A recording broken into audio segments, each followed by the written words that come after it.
If you've been following me on the channel for a while, then you know I have for lack of a better term, a love-hate relationship when it comes to LeBron James. You may have noticed that there are times when I defend LeBron or I praise him. Just yesterday, I said that Anthony Davis returning to the Lakers really doesn't matter because if they can't get LeBron back and fully healthy for the playoffs, the Lakers are screwed. Without a doubt, LeBron James is the best player of this generation. And you could argue that he is the second best player all time in the NBA. Some have him first.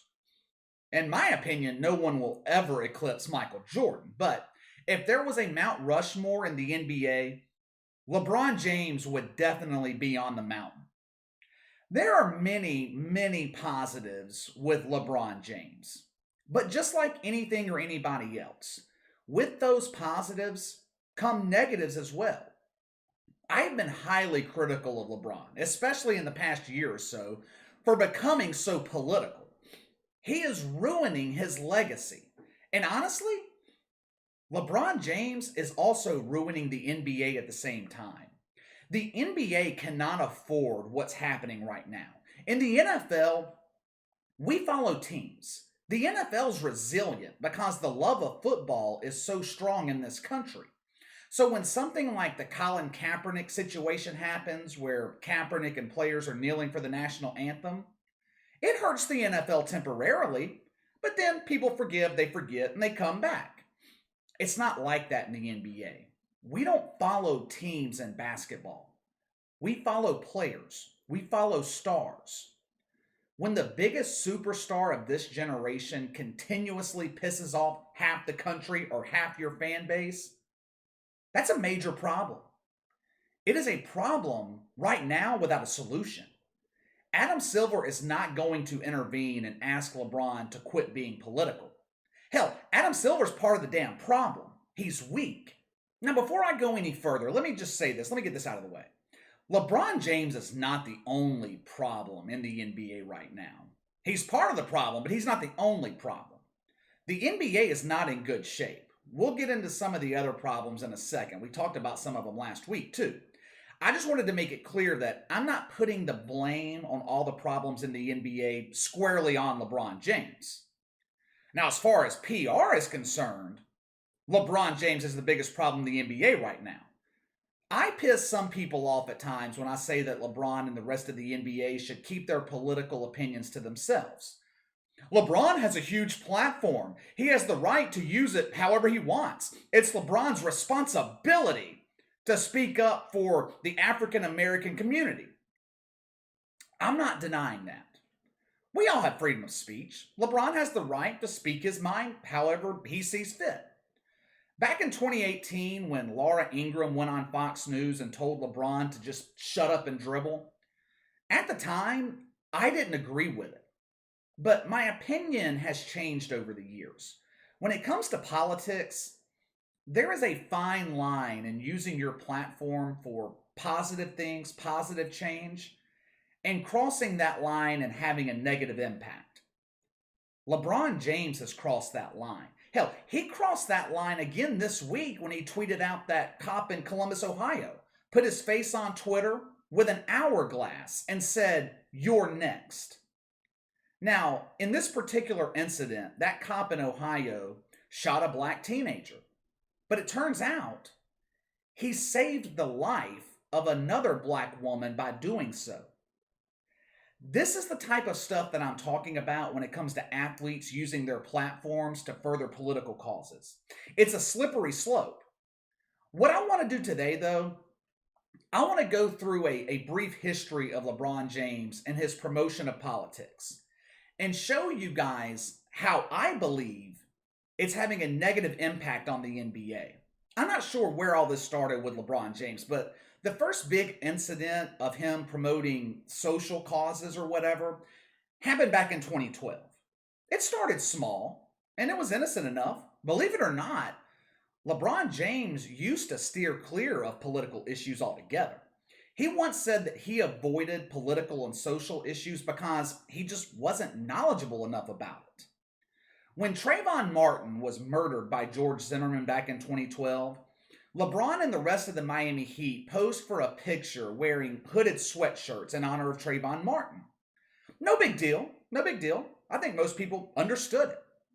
Now, fast forward to May of 2014. Those tapes of former Clippers owner Donald Sterling were released. They surfaced, where he was making racist remarks about black people. Now, most of us were disgusted with Donald Sterling. He had no place in the NBA. LeBron James rightfully spoke out against it, said Donald Sterling and his family had no place in the NBA. He was absolutely right. There were a few other instances that happened between 2014 and 2019 where LeBron spoke out on racial inequality, but my point here is this all started innocently enough on the surface with LeBron. Now, fast forward to last summer. LeBron James leads the NBA straight down the hole of woke politics. He became a social justice warrior.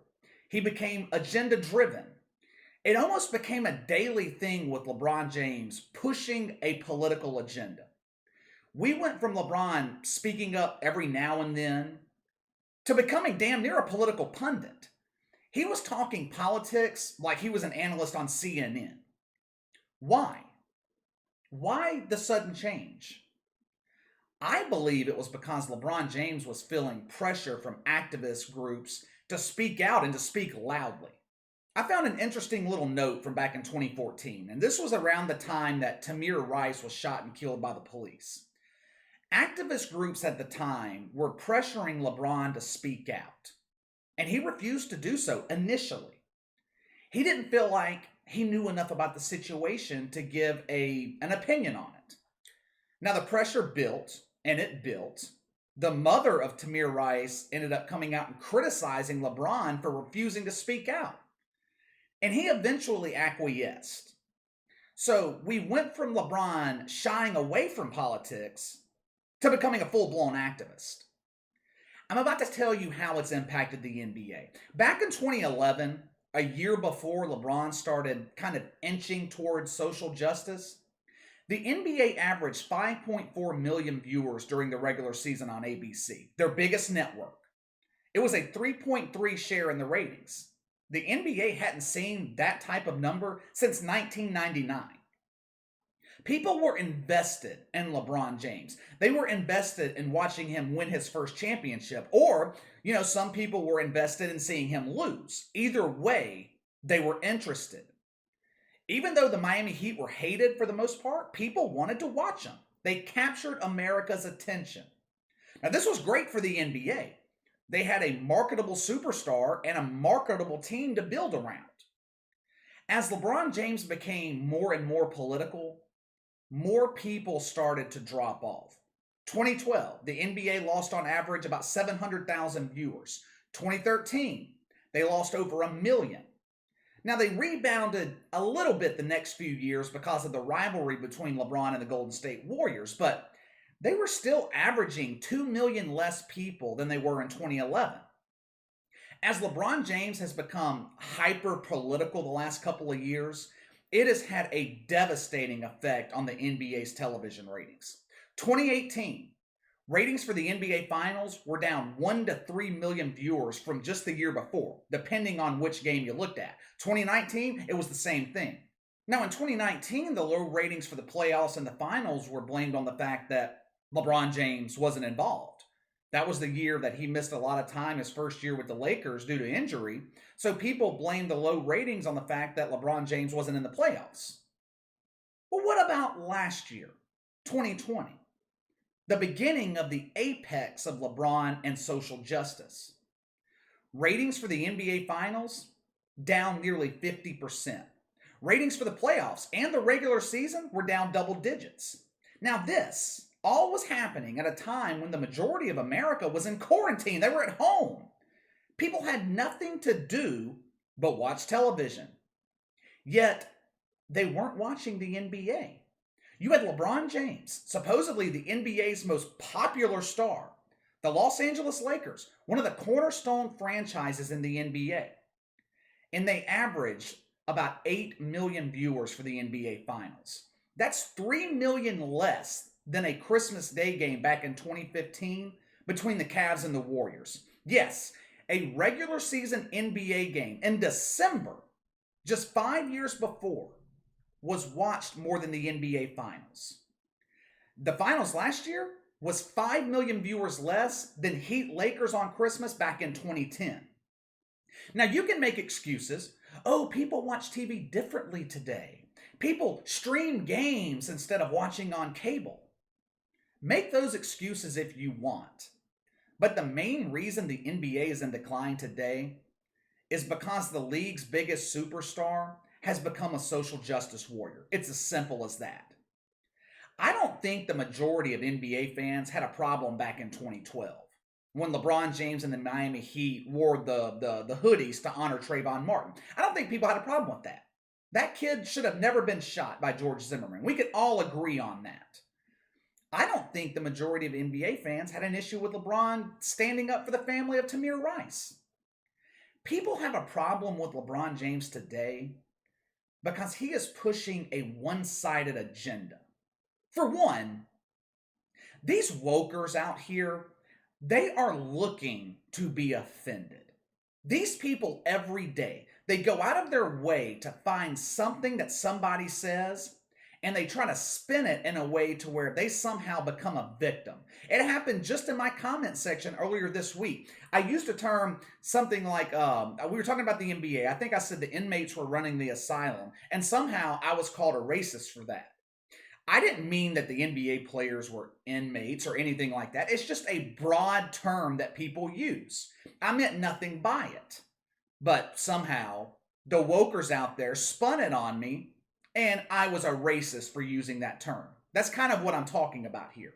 Taking something innocuous like that and taking it pretty much out of context. We live in a society where people are trying to be victimized. And number two, and then this is just my opinion, how I see it. I think most people have a problem with LeBron James and the NBA right now because they're only promoting half the story. Let me explain what I mean by that. Anytime LeBron is speaking out on some social justice issue, it's always the same narrative. White cop shoots black civilian. It's always police violence against African Americans, but they never address the issue of black on black crime or even tell the entire story when it comes to the police. The facts of the case never matter. If a white cop shoots a black person, LeBron James and his woke minions automatically assume the cop is wrong. Doesn't matter if it's a justifiable shooting. Police, always wrong. The case last week I mentioned earlier in Columbus, Ohio, is a prime example of what I'm talking about. Now, the police are not always justified. They're not always justified when they are shooting people. Sometimes LeBron James is 100% right. But because he is so agenda driven, when he is right, the message that he is trying to convey is lost on most people. More white people are shot every year by police than black people. Now, are white people being targeted by cops? No. Does LeBron James ever mention this little fact? No. There is no place for politics in sports, period. But I do feel if LeBron and the NBA were a bit more balanced with their approach, people would probably tolerate it a little bit more. I'm a diehard NBA fan. I love the NBA. But the truth is, the NBA is just not any fun anymore. LeBron James bringing all these serious issues into the league, it's just taking all the fun out of it. Do you know why Michael Jordan was so beloved and still beloved to this day? Michael Jordan never made NBA fans uncomfortable. He never made you take sides on political issues. When you watched Michael Jordan play, it was always about basketball. It was always about winning. It was never about anything else. Now, every time I see LeBron James, the first thing that comes to mind is race or politics because he pushes it so much.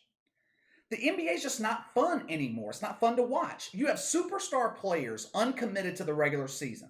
First weekend of April, there were 4 games decided by 44 or more points.